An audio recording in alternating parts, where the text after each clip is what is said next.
এই এপিসোডে আমরা মাইক্রোসফট ওয়ার্ডে ফাইন্ড, রিপ্লেস এবং সিলেক্ট টুল নিয়ে কাজ করব। আমার সঙ্গেই থাকো।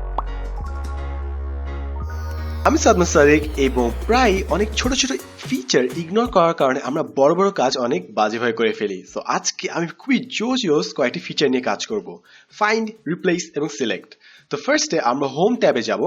হোম ট্যাবের ঠিক ডান পাশে দেখবো আমাদের ফাইন্ড, রিপ্লেস এবং সিলেক্ট এই তিনটে টুল আছে। দেখি কি কি করে এগুলো। ফার্স্টে ফাইন্ডে যদি টগল ডান করি তাহলে দেখবো ফাইন্ড, অ্যাডভান্সড ফাইন্ড আর গো টু দেয়া আছে। তো ফাইন্ডে ক্লিক করি। ফাইন্ড বেসিক্যালি ন্যাভিগেশন পেন খুলে দেয়। এটাকে আমরা ভিউতে যে এইখানে ন্যাভিগেশন পেনও আনতে পারি, এইভাবে আনতে পারি। সো আমরা ন্যাভিগেশন পেন অন করলাম অ্যান্ড মনে করি আমরা একটা ওয়ার্ড সার্চ করব, ফর এক্সাম্পল সাপ্লিমেন্টারি। ঠিক আছে, সাপ্লিমেন্টারি এই ওয়ার্ডটা সার্চ করব।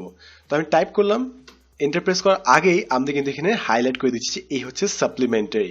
সো আমাদের যে কোনো ওয়ার্ড যদি খুঁজতে হয় আমরা ইজিলি এখানে যে সার্চ করতে পারবো। এখন এটা জাস্ট মুছে দিই।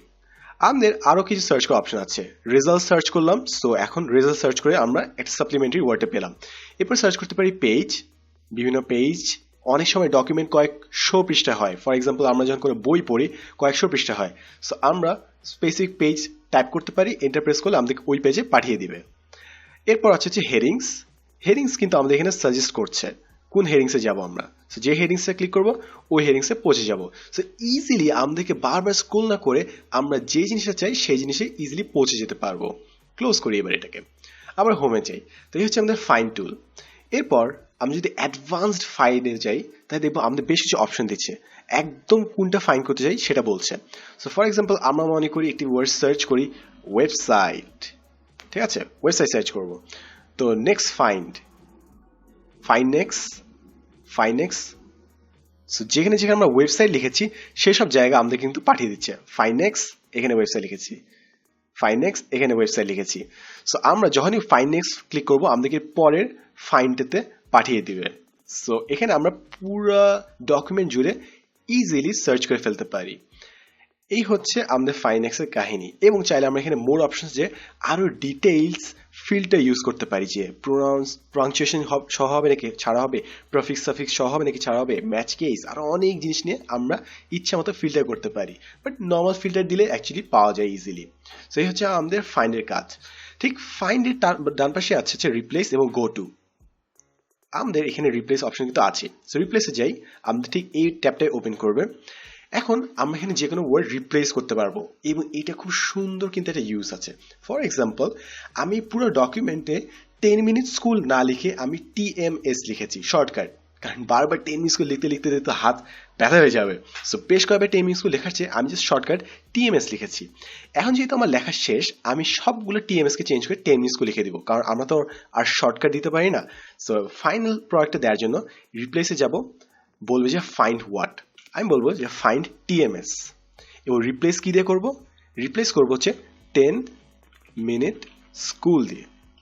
এরপর রিপ্লেস দিলে এটা রিপ্লেস করবে, সাথে সাথে রিপ্লেস হয়ে গেল। এবং রিপ্লেস অল দিলে সাথে সাথে সব রিপ্লেস করে ফেলবে এবং বলবে অল ডান, উই মেড 42 রিপ্লেসমেন্টস। অর্থাৎ 42 বার আমি TMS লিখেছিলাম সবগুলো 10 মিনিট স্কুলে রিপ্লেস করে দিল। ওকে দেই, তাহলে আমার সবগুলো জিনিস 10 মিনিট স্কুল হয়ে গেল, এখন আর কোনো জায়গায় TMS লেখা থাকবে না। সো এটা কিন্তু বেশ কাজে লাগে যখন আমরা শর্টকাট ইউজ করছি। সো শর্টকাট ইউজ করে যাবো, ফাইনাল যখন আমরা ডকুমেন্টে সাবমিট করবো তখন যদি একবার রিপ্লেস দিলে সব রিপ্লেস হয়ে যাবে। এবং রিপ্লেস যদি এটাও ভালো না লাগে, ফর এক্সাম্পল আমাদের এখানে ক্যাপস লকে হয়েছে, আমরা ছেলে অন্যভাবে করতে পারি, যে শর্টকাট TMS 10 10 মিনিট স্কুল, কিংবা আমরা মনে করি এখানে 10 লিখতে চাই তারপর রিপ্লেস অল দিব, তাহলে সবগুলো হয়ে সার্চ চেঞ্জ হয়ে যাবে। এবং আমরা এখানে দেখাচ্ছে যে we may 0 রিপ্লেসমেন্টস in your section. কেন? কারণ আমি এখানে বলি না যে কি রিপ্লেস করতে হবে। সো ফর এক্সাম্পল এখানে যদি আমি দেখি 10 মিনিট স্কুল তারপর রিপ্লেস অল, তাহলেও সব রিপ্লেস করে দিবে। তাহলে আমাদের এখানে ইনশিওর করতে হবে যে আমরা কি খুঁজছি সেটা যেন আমরা বলে দিই এবং কি দিয়ে রিপ্লেস করতে হবে সেটাও যেন আমরা মেনশন করে দিই। সো আশা করি আমরা জিনিসটা বুঝতে পেরেছি। আরেকটা জিনিস আছে গো টু। গো টু হচ্ছে বেসিক্যালি ন্যাভিগেশন পেনে আমরা যা করেছি, কোন পেজে যাব, 3 নম্বর পেজে গো টু 3 নম্বর পেজ, 3 নম্বর পেজে পাঠিয়ে দিল। কোন লাইনে যাব, মনে করি 4 নম্বর লাইনে যাব, সো 4 নম্বর লাইনে আমাকে পাঠিয়ে দিল। সো এভাবে গো টু ইউজ করা হয়। এবং ফাইনালি থাকে হচ্ছে সিলেক্ট। আশা করি আমরা পুরোটা বুঝেছি সোফার। অনেক সময় এমন হয় যে আমরা মনে করি হেডলাইন চেঞ্জ করব, হেডলাইনের ডিজাইন চেঞ্জ করব। সো এই হেডলাইন চুজ করলাম, তারপর এইতে দিলাম, এই ফর্মে দিলাম, সব হেডলাইন চেঞ্জ হয়ে গেল। বাট অনেক সময় এমন হয় যে আমরা কয়েকটি হেডলাইন এক স্টাইলে করেছি, অন্য হেডলাইন অন্য স্টাইলে করেছি। সো সবগুলো হেডলাইন কিংবা একই টাইপের জিনিস সিলেক্ট করার জন্য সিলেকশন টুল লাগে। হোমে যাই, সিলেক্টে যাই, আমরা ফার্স্টে এই হেডলাইনটা সিলেক্ট করি, তারপর select text with similar formatting. So আমি যদি এটা সিলেক্ট করি তাহলে আমাদের সব হেডলাইনগুলো সিলেক্ট হয়ে যাবে।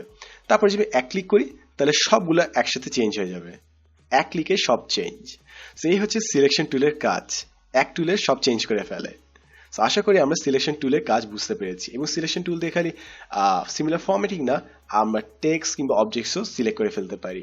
সো আশা করি আজকের ছোটখাটো ট্রিকগুলো আমাদের লাইফে অনেক বড়ভাবে কাজে দিবে, এবং শর্টকাট জিনিসপত্র ইউজ করে আমাদের টাইম অনেকখানি আমরা বাঁচিয়ে ফেলতে পারবো।